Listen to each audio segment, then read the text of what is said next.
Hey everybody, Logan here, and I finally got a lot of these finallys lately. Been able to find this after 3 months. It came out November 15th of 2023, and I have not been able to get my hands on it. I almost resigned myself to saying, yeah, whatever, I get it when I get it. So this morning I decided, I'm just going to take a look. I haven't been able to find it on PlayStation's website. I haven't been able to find it through Best Buy. Haven't been able to find it through Walmart or Target or you name it. And GameStop, of all places, there was one, and I wouldn't even call it in my area. I had to drive like 30, almost 40 miles away. I don't know. GPS said it was like 18, and then once I got in the truck, it was like, oh, you're a little further than that. So it took me about a 35, 40 minute drive to get there, but I picked this up, and that's the PlayStation Portal. I've heard a lot of positive, yet negative things about it. A lot of mixed, let's say, reactions. But I wanted to pick one up, especially with the traveling I've got scheduled for this year. I'm going to be traveling quite more than I ever have. It's a big reason why, of course, I have my Switch, but my Asus ROG Ally, and now this. I want to be able to play my home console games on the go. And I understand this is a remote place, so I won't be able to play it unless I get to a hotel or something like that that has stable Wi-Fi. So I've heard mixed reactions about how it works, but we're going to test this out on my own. And, this is going to be my initial reactions. And then later on, after I do some traveling, especially overseas, we're going to see, we're going to do maybe a 6 month, 8 month, I don't know, check-in to see if it's really that good and it holds up to all of its promises. But right now I'm going to use it, going to unbox it, going to use it across my house, and then just let you know, because I have a pretty long house. Mine is one of those wide houses instead of the long ones, but hey, it's pretty decent distance. So I guess we'll just have to find out in due time. But right now we are going to open it. I'm going to give you my first impressions, see how it works.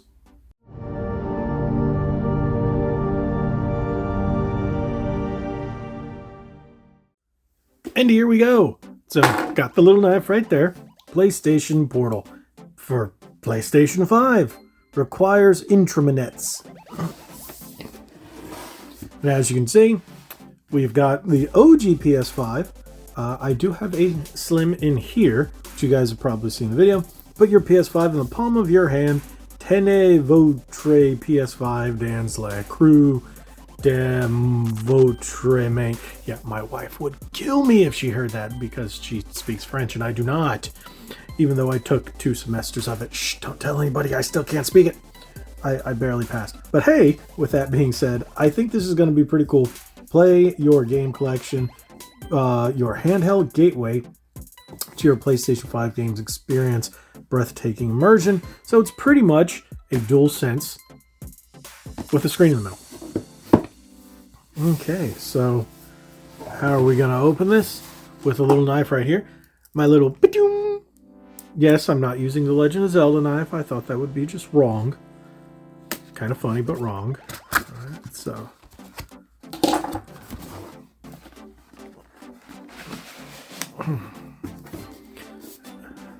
So this counts as a controller, right? Oh, it's upside down. This counts as a controller, right? Because I do a lot of controller videos. Oh, okay. Sony, I've already... You got me already. You had the little outside sleeve, which Sony does, and they usually just put boxes on the inside, but this is gray. Has this. Has a little slidey with a little pull tab. That's actually kind of nice. I thought it was a piece of cloth, but it's not. It's cardboard, but that's nice.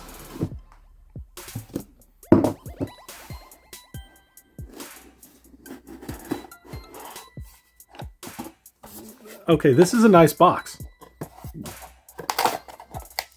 What do we have here? Pretty sure that's just a charge cable in there. Yep, Type C to Type C. Let's close that back. Let's put that over there.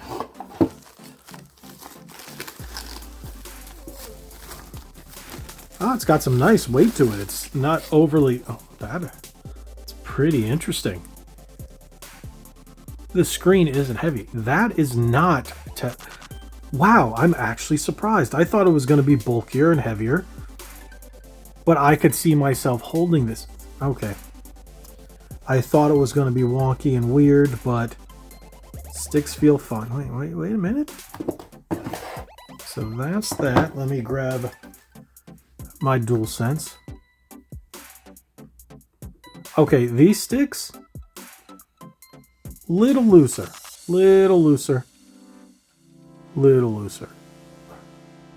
Yeah, just a slight bit looser. So that's a white screen. Okay, just kidding. So this is the back. All right, you got your Type-C down here with a headphone jack. Sweet. I'm guessing that's the microphone. You got a microphone on the top. You got your power. I don't know what that is. I'm guessing that's the sync button. I'd have to take a look. Those are your speakers. And then you have your volume up, volume down. All right, this is pretty nice. So, oh, that's nice. Last time I was able to do something like that is when I got my new truck. And big infotainment screen in the center. It's just... And if you have a new vehicle, a lot of them have those big ones, especially the new Chevys. They have that big screen. My screen's actually larger in my truck than this screen. So I don't think it comes with any charge. No. Sometimes they do, sometimes they don't. Nope, no charge. Oh, no, there we go. We got it. We got some charge here. All right. I just want to see what the screen looks like, then we'll set it up and play a little bit and see how it goes. All right, so this is going to take a while. Let's make it go faster. Okay, so I got everything set up, and it looks to be pretty on point in terms of how smooth and how it connected. Everything seems to be fine, but I am in the same room as my PS5. And exactly what I'm seeing on the screen here is what I'm seeing on the TV up there. I don't have any problems with it so far, but the only real issue is there was like 100 updates. So I'm being facetious, but I think I had about 6 or 7 different updates and installs all combined. So something that I know doesn't take too long to load. Okay, so this is here. This game's awful, by the way. Let's see, this is a disc-based game. Okay, with that out of the way.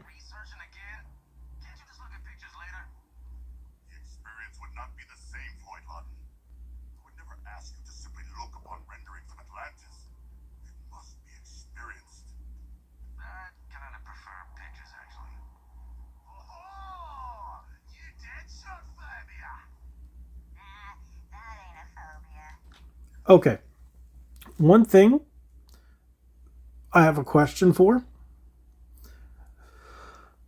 Think about this. I don't know if anybody else said this because I really haven't watched anyone else's videos. So I'm seeing on my screen here exactly what's going on the TV. The TV is being projected here. You guys can't see that because of the way I have it set up. I didn't expect that to be the case. That what's going on the TV is the exact same thing going on here. So if I'm out and about, the PlayStation is still technically playing it on the TV if you don't have your TV set to off, because some people have it where it can automatically wake up your TV. So if you're out and about, it's going to wake up your TV and things are going to be playing on your TV. Therefore, you're wasting power at home while you're not there. So think about it that way. Make sure your PlayStation doesn't wake up your TV and turn it on that way, because if you're going to be playing this out and about, then you're just going to have it running with nobody there. So that could be an issue. You can also startle people if you're out and about and your TV just turns on and they're there and they're like, "Whoa, what's going on?" So that's a little weird. but everything seems to be just fine. Too bad I'm playing such a piss poor game. Like, the mechanics on this game aren't terrible. It's just the story and just so much. I'll get into it on another episode, but here. So we've got there. Okay, so the PlayStation home button is right here.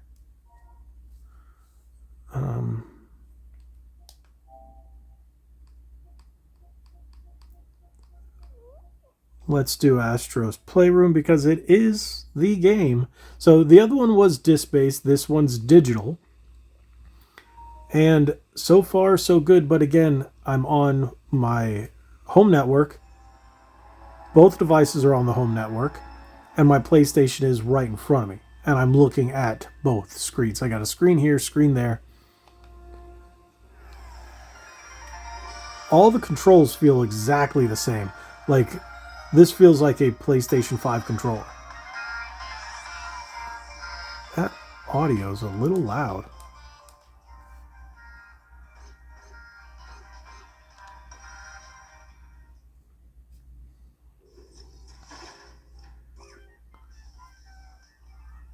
Okay, now that's one thing I was thinking. Is it...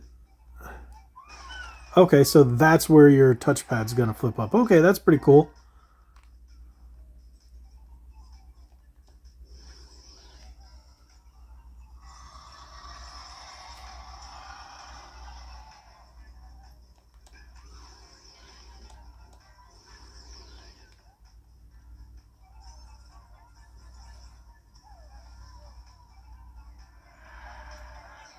No input delay. Everything looks fantastic. It's playing just fine.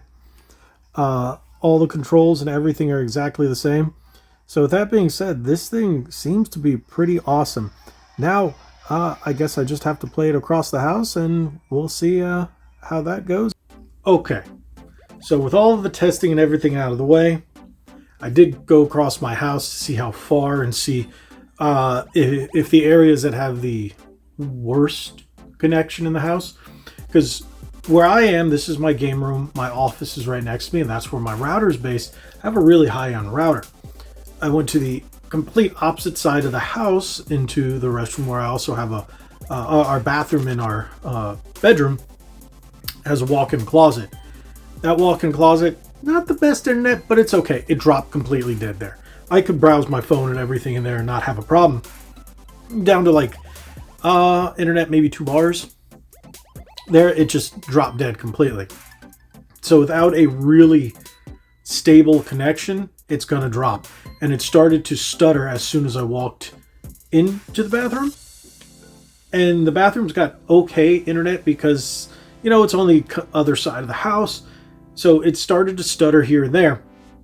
But one thing I noticed, when you're playing this, wherever you leave off, that's where it's going to leave you. So until you reconnect, God forbid you're in a multiplayer game, God forbid you're in a situation where you're going to fall or something, you're going to fall. You're going to die. You're done. And then it'll reboot you to right where you left off. There was no automatic pause screen or anything like that. Well, at least not with this. So even though there is a pause screen and a pause menu, it doesn't initially or actively hit that menu if you lose connection. So that's one thing they should probably look into. If the game has a pause menu, as soon as you lose connection, it triggers that pause menu. Because you're going to have a lot of problems with that. With that being said, it's okay going across my entire house. I've played it in the kitchen, in the dining room. I even went to the arcade in the front of the house. I have a small little, you guys have seen it with the arcade cabinets. Turned that into a little arcade. And there's no interference. Everything seems to run just fine there. So I think it's a solid piece, and I'll be able to play certain games. Just like my Asus, I got that so I can play Xbox games while my wife and I are watching movies. If she chooses something that I'm not a big fan of but wants me there, hey, I think it's a great thing. So she can watch her movies and I can play and I can still spend time with her. I think that's a great thing. So that's a good thing here. Hey, while you're using the restroom, it's a good thing to have so you can continue playing. And if you're on the go and you have a strong internet connection there, I think this might be a solid piece. And a lot of hotels, depending on where you're staying, usually have pretty decent internet connection. So only time will tell, but for the price, I think that's an awesome device at only $200. Does it have its own internal CPU, GPU, all that? Nowhere near as powerful as, say, the PlayStation 5, but it's a remote play device. So I think this is a pretty neat thing. I do like it myself. I'm glad I was able to purchase it. Now, like I said, time will tell on whether or not it has longevity, especially with the rumor of a Vita 2 coming out, which is actually just a portable PS5 in all its glory. We'll see how that goes. Thank you guys so much for watching. If you haven't already, hit that subscribe button, hit that like button, share this video. Hey, at least I was able to bring you some good news with everything that's been going on in the gaming world. At least we got some pretty cool stuff right here, right? Well, thank you guys so much. Like we always say, be legendary. Thanks again.